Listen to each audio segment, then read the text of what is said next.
Hello everyone, I am Shivangi. Welcome back to my channel. I am your career and admission guider. और आज मैं लाई हूँ आपके लिए एक ऐसी यूनिवर्सिटी जो कि one of the top most recommended university है जब हम बात करते हैं रशिया के बारे में। So in this video I am going to cover each and everything about this university, like university overview, university ranking, university eligibility criteria, medical education programme, fees structure and hostel facility. So अगर आपको इस university के बारे में एक full fledge knowledge चाहिए, so make sure watch this video till the end. तो सबसे पहले हम बात करते हैं कजान फेडरल यूनिवर्सिटी के बारे में। This university has gained more popularity than any other college in Russia due to their highly year of experience. ये यूनिवर्सिटी नवंबर 1804 में एस्टैब्लिश हुई थी। मतलब इन टोटल इस यूनिवर्सिटी को 217 ईयर्स का एक्सपीरियंस है इन एवरी स्पेशलाइजेशन। ये university World Health Organization and NMC, that is National Medical Commission, इन सबसे एफिलिएटेड है। आप सब जानते हैं कि एनएमसी के न्यू गाइडलाइंस आने की वजह से बच्चे बहुत ज्यादा कंफ्यूज है कि मैम हम कौन सी यूनिवर्सिटी चूज करें। और मेरे पास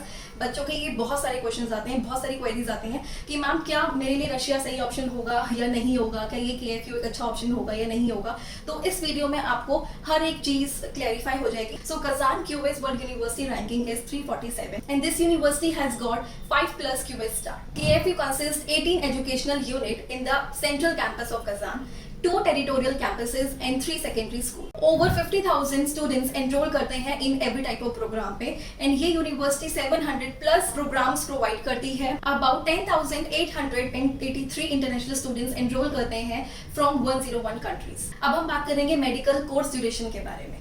सो इस यूनिवर्सिटी में भी जो मेडिकल प्रोग्राम है MBBS के लिए वो 6 years का होता है। और अब न्यू NMC एडवाइजरी आने की वजह से जितने भी रशियन यूनिवर्सिटीज हैं उन्होंने अपना जो इंटर्नशिप है 1 साल की वो अपने कोर्स ड्यूरेशन में ही इंक्लूड करती है। मतलब आपका फुल प्रोग्राम 6 years का है। सो फर्स्ट 3 years आपको more of theory and less of practical मिलेगा, लेकिन लास्ट 3 years आपको more of practical and less of theory मिलेगा। तो इस तरीके से रशियन यूनिवर्सिटीज आपका पूरा MBBS का जो प्रोग्राम है वो कवर करते हैं। इस यूनिवर्सिटी में आपके जो 19 सब्जेक्ट्स जो MBBS में इंक्लूड होते हैं इंडिया में वो सब इंक्लूडेड है। अब हम बात करते हैं मीडियम ऑफ इंस्ट्रक्शन की। तो KFU एक ऐसी यूनिवर्सिटी में से एक है जो कि आपको एंटायर प्रोग्राम, एंटायर कोर्स पूरा इंग्लिश मीडियम में प्रोवाइड करेगी। बस आपको एक चीज का ध्यान रखना, जब आपके हॉस्पिटल विजिट्स होंगे, क्लिनिकल रोटेशंस होंगी, तो आप किसी पेशेंट को फोर्स नहीं कर सकते कि आप मुझसे बस इंग्लिश में बात करिए।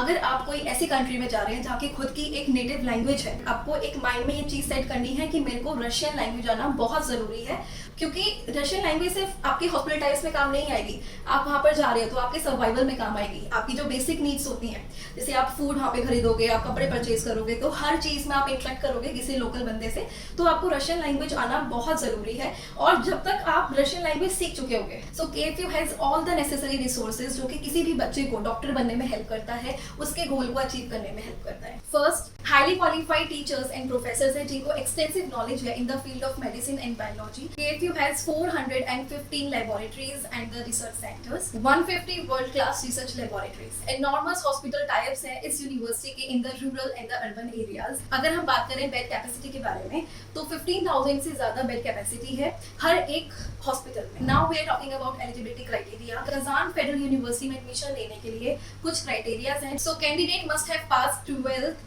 with PCB stream in English medium. Second, अगर आप जनरल कैटेगरी से हो तो आपको 50% एग्रीगेट मार्क्स लाने जरूरी है। अगर आप ST, OBC and SC category से हो तो आपके 40% एग्रीगेट मार्क्स आने चाहिए। थर्ड, अगर हम एज के बारे में बात करें, applicant must have 17 years of age at the time of application. And fourth is you have to qualify your NEET exam.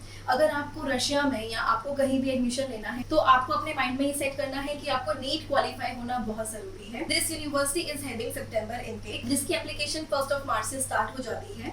और अगर हम इंटरनेशनल सीट्स के बारे में बात करें तो ये यूनिवर्सिटी एक ऐसी यूनिवर्सिटी है जिसकी इंटरनेशनल सीट्स मेडिकल प्रोग्राम के लिए बहुत ही कम है। टोटल नंबर ऑफ सीट्स जो है इंटरनेशनल स्टूडेंट्स के लिए वो 80 है। इससे आप पता लगा सकते हो कि वहाँ पे कॉम्पिटिशन भी बहुत ज्यादा है, आपको एडमिशन मिलना इतना ईजी नहीं है। तो अगर आपको एप्लीकेशन वहाँ पे लगानी है, कजान में एडमिशन लेना है, तो ये राइट टाइम है। इस टाइम पे आप एप्लीकेशन लगा सकते हो। उसके लिए कुछ नहीं, आपको अपने 12th के डॉक्यूमेंट सबमिट करने हैं एंड आपको अपना पासपोर्ट सबमिट करना है, और इससे आप एक अपनी सीट को रिजर्व कर सकते हैं। और वहाँ पे एडमिशन लेने के लिए आपको एक एंट्रेंस एग्जाम भी देना पड़ता है जो कि ऑनलाइन मोड पर होता है। और वो एंट्रेंस एग्जाम ऐसा कुछ डिफिकल्ट नहीं होता है, जिसमें इंक्लूड होते हैं आपके 3 major subjects, your chemistry, biology and English. जो भी आपने नीट एग्जाम में दिया है और जो आपको नीट एग्जाम में देना है या आपने 12th एग्जाम में प्रिपेयर करा है, वही सेट ऑफ क्वेश्चंस उसमें आते हैं। तो ये राइट टाइम है, तो आप हमें कॉल कर सकते हैं to the given number on the screen. Now we are talking about the fee structure of KFU। अगर हम KFU की ट्यूशन फी के बारे में बात करें, 4,59,000 पर ईयर वहाँ पे ट्यूशन फी है। और अगर हम बात करें टोटल बजट के बारे में, जिसमें आपका tuition fee, hostel fee, medical insurance, your visa extension and your food, इन सब चीज़ों को इंक्लूड करके आपका टोटल बजट 30 to 35 lakhs तक जाता है। अब हम बात करेंगे hostel and extra curricular activities के बारे में। So university campus has 20 comfortable hostel और हर कैंपस में 2 seater, 3 seater, 4 seater sharing room available है एंड ईच रूम है separate study table, cabinet, chair, bed etcetera.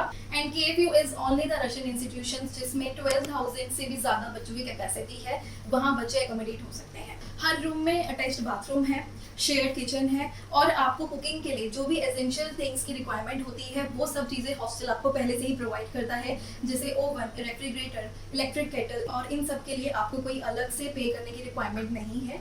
ये आपके जो हॉस्टल फीस है उसमें सब चीज़ें इंक्लूड रहेंगी। अगर हम हॉस्टल फी के बारे में बात करें तो हॉस्टल फी आपका 5,000 to 7,000 तक जाता है। अब हम बात करते हैं एक्स्ट्रा करिकुलर एक्टिविटीज़ के लिए। अगर कोई बच्चा बाहर एडमिशन ले रहा है, पढ़ाई करने जा रहा है, तो ये नहीं कि वो पूरे वक्त पढ़ाई करेगा। एक्स्ट्रा करिकुलर एक्टिविटीज़ आपके माइंड को शार्प करने के लिए, आपको माइंड को रिलैक्स करने के लिए भी बहुत ज़्यादा ज़रूरी होती है। So there are 50 student club and organization and KFU में 10+ स्पोर्ट कॉम्प्लेक्स है, जैसे कि आपके aerobic, swimming pool, your volleyball, your football. Along with this they have 162 international scientific conferences and organizations। जिन बच्चों को मेंटली डेवलप होना है और इंटरनेशनली एक्सप्लोर करना है अपने आप को, तो वो बच्चे उन ऑर्गेनाइजेशन में पार्टिसिपेट कर सकते हैं। तो आपको इस यूनिवर्सिटी में क्वालिटी ऑफ एजुकेशन के साथ साथ इंटरनेशनल एक्सपोजर मिलेगा और आपको यहाँ पे quality of education and quality of living काफी अच्छा मिलेगा। इसलिए ये one of the top most recommended university है among Indian and international students के लिए। अगर अभी भी आपको कोई भी क्वेरी है इस यूनिवर्सिटी के रिगार्डिंग, आप मुझे कमेंट कर सकते हैं और स्क्रीन पे दिए गए नंबर पे आप मुझे कांटेक्ट कर सकते हैं। I hope you will like this video. Thank you.